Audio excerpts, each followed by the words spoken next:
September 20th, 1792. This was a day that French shopkeepers and farmers would face down Europe's most professional army in an artillery duel that would determine whether democracy survived its first military test. Surprisingly, most people have never even heard of the Battle of Valmy, despite the fact that it most likely shaped every political right that you have today. But first, let's discuss the disclaimers, because apparently we need those for everything now. If you're the type of person who gets offended by period-accurate historical terms like peasant, subject, or monarchy, this probably isn't the channel for you. If you're going to have an existential crisis because you spot an AI image or a stock photo in an educational video, maybe consider therapy instead of YouTube comments. This is ARNIE'S Brain Train, where we prioritize academic integrity over your emotional comfort. I'm Alex Arnold, and this whole channel exists for informational and educational purposes, which means that we'll use whatever terms historians actually use and whatever images best illustrate the concepts, regardless of whether they hurt your feelings or offend your anti-AI sensibilities. Today, we're examining the Battle of Valmy, when democracy faced monarchy in direct military confrontation for the first time. The outcome would determine whether the revolutionary ideals of liberty and equality would survive or disappear forever. Now, I just want you to know one thing before we get too deep. Every single claim I make is backed by real historical sources, and I want you to check my work. All of my sources are listed in the description below and in the pinned comment. Not just the titles, but the page numbers where possible. Don't just trust me because I sound confident. Verify everything. Cross-reference my claims. That's how you become an educated person instead of just another person with opinions. Facts matter more than feelings on this train, so let's explore how this artillery duel changed the course of human civilization. Let's go.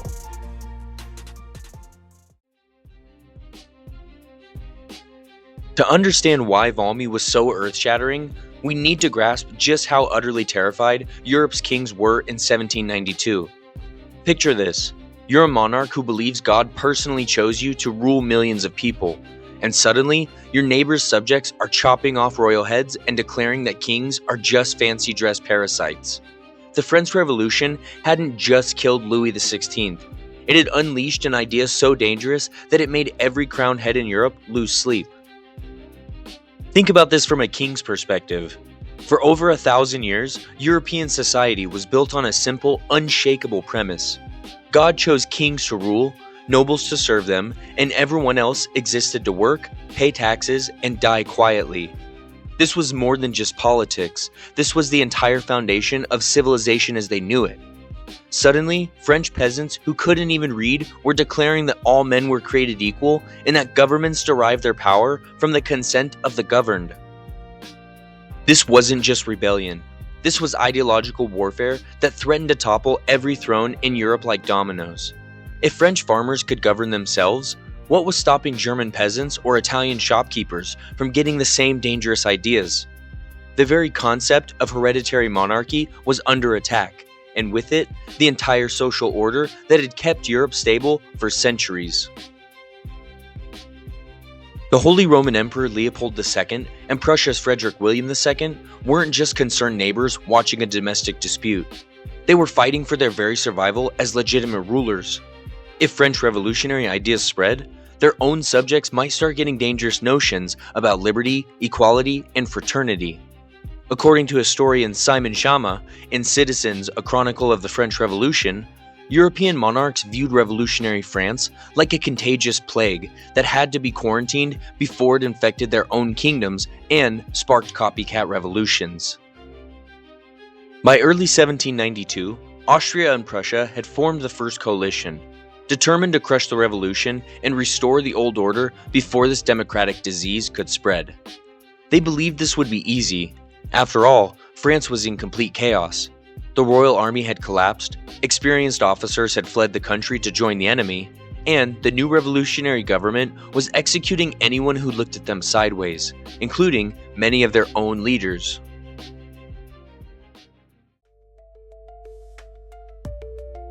Here's where a story gets interesting and why it's so important, and why understanding this moment is crucial for grasping how modern democracies defend themselves even today.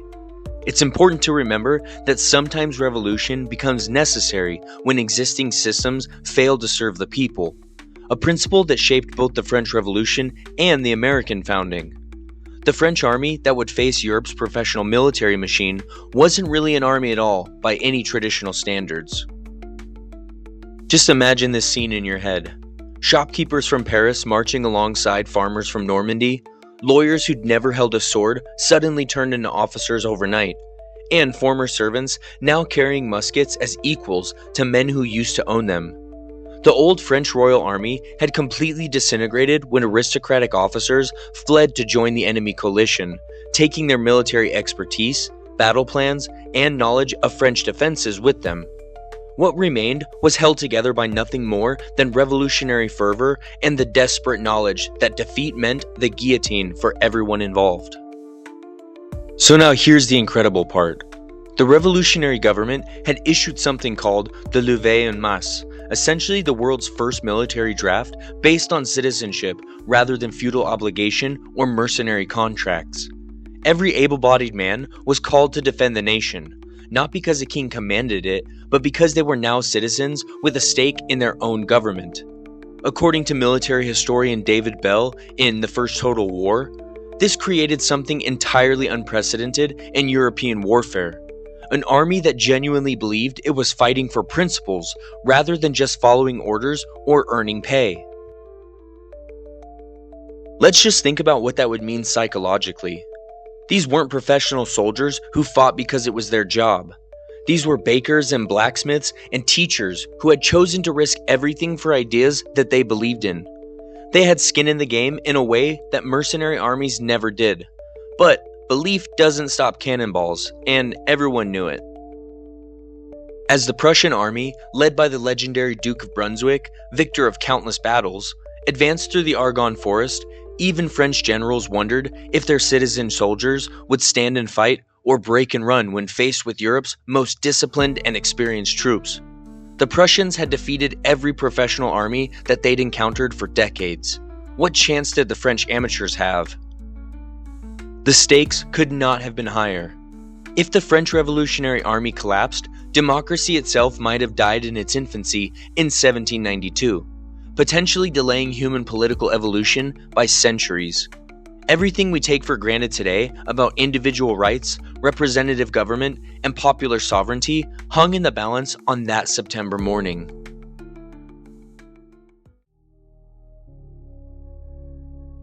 September 20th, 1792 dawned foggy and damp near the village of Valmy in northeastern France.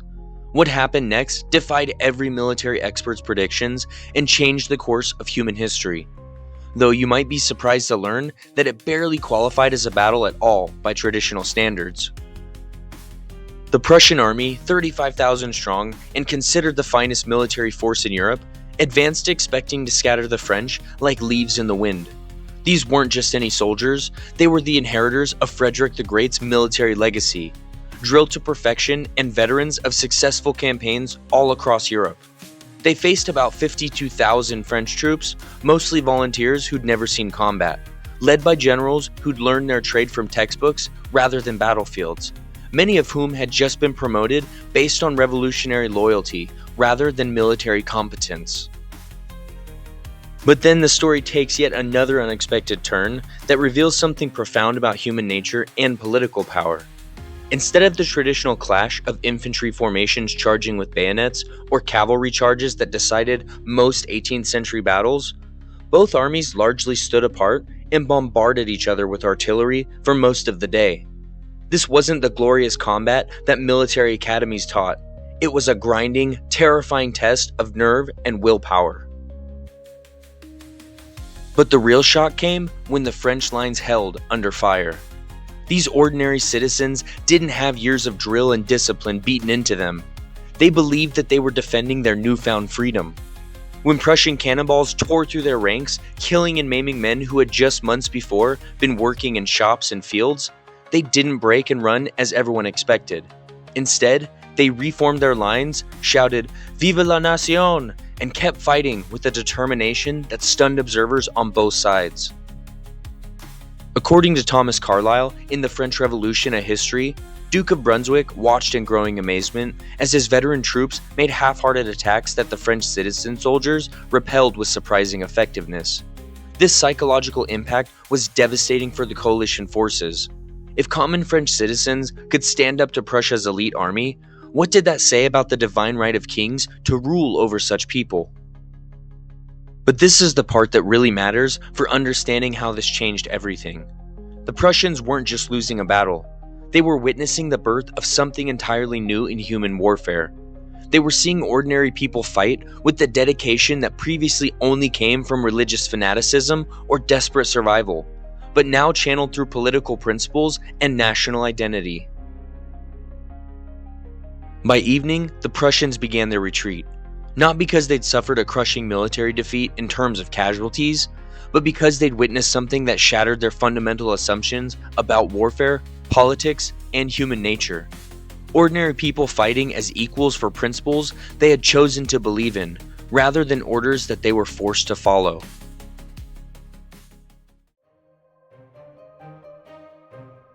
Now, this is why every person living in a democracy today should understand what happened at Valmy. This is the foundation of every political freedom that you exercise, from voting to free speech to the right to criticize your own government. The immediate aftermath sent shockwaves across Europe that are still reverberating through our political systems today. News of Valmy reached Paris just as the newly formed National Convention was declaring France a republic and abolishing the monarchy forever. The timing wasn't coincidental, and the message was crystal clear. Citizen soldiers could defend revolutionary principles against professional armies loyal to kings.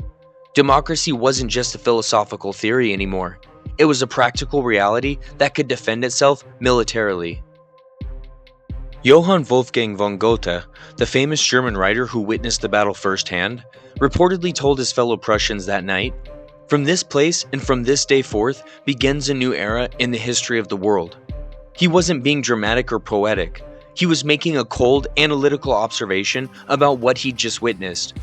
Valmy had proven that popular sovereignty wasn't just a philosophical concept debated in salons, but a practical reality that could mobilize entire populations for war.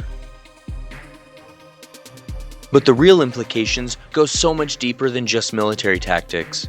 According to historian William Doyle in the Oxford History of the French Revolution, Valmy established the precedent that democratic nations would fight differently than monarchical ones.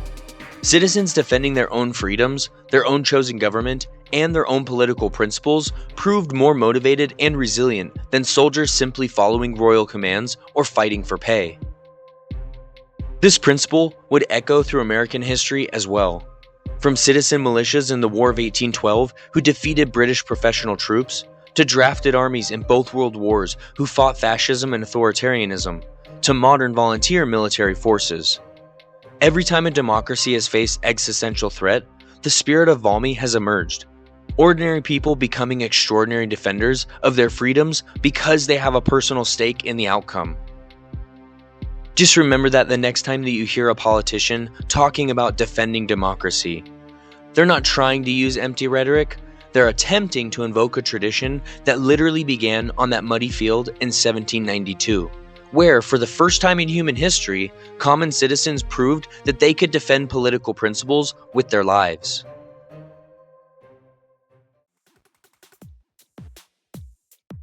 Now, there is a controversial part that many historians gloss over because it makes people uncomfortable, but we don't shy away from hard truths on ARNIE'S Brain Train.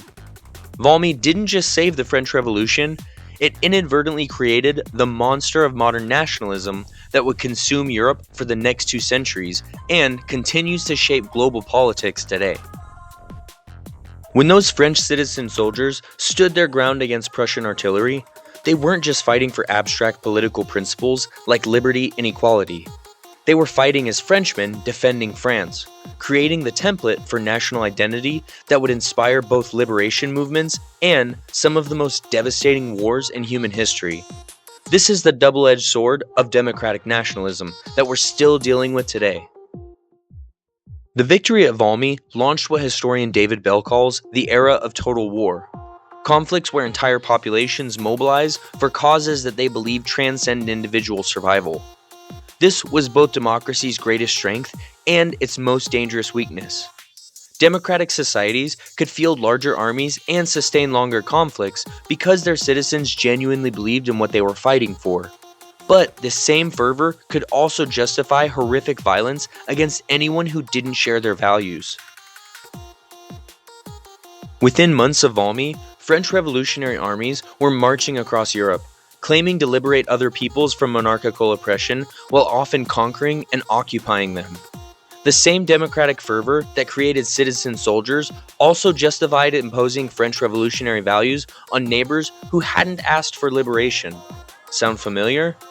This pattern of democratic nations using military force to spread their values would repeat throughout history, from Napoleon's campaigns to more recent conflicts where democratic powers intervened to spread freedom.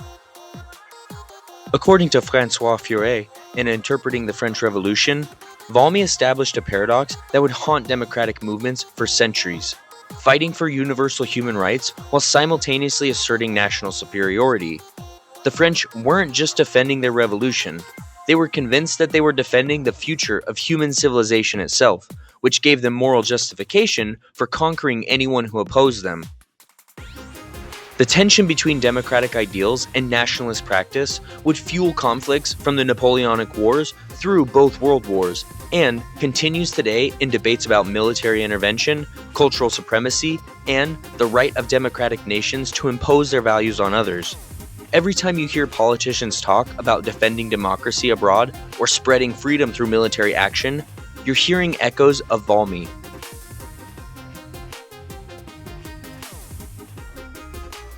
So, why should you care about some muddy field in France from 232 years ago? Because the lessons from Valmy are playing out right now in your political system, your military conflicts, and your daily freedoms. And most people have no idea that they're living through the consequences of that September morning. First, Valmy proved that democratic societies possess unique defensive advantages.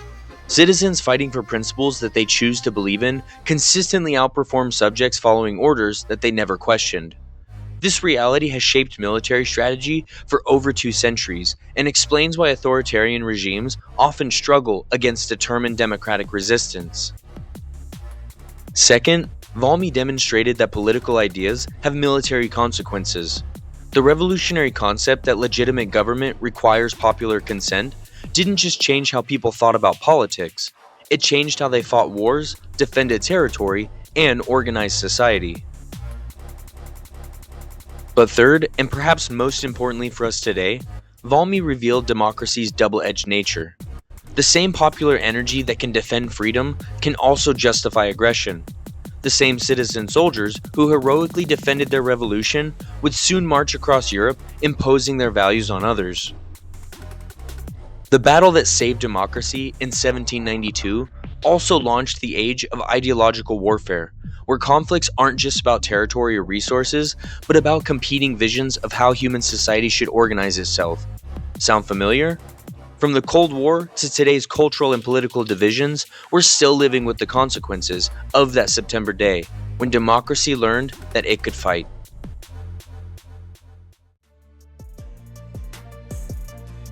Well, everybody, the next time that someone tells you that ideas don't have consequences, remind them about Valmy, where a simple belief in human equality turned shopkeepers into soldiers and changed the course of civilization.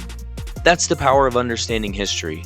It reveals how the world you live in came to be and why the freedoms you might take for granted required real people to bleed and die, defending them against overwhelming odds.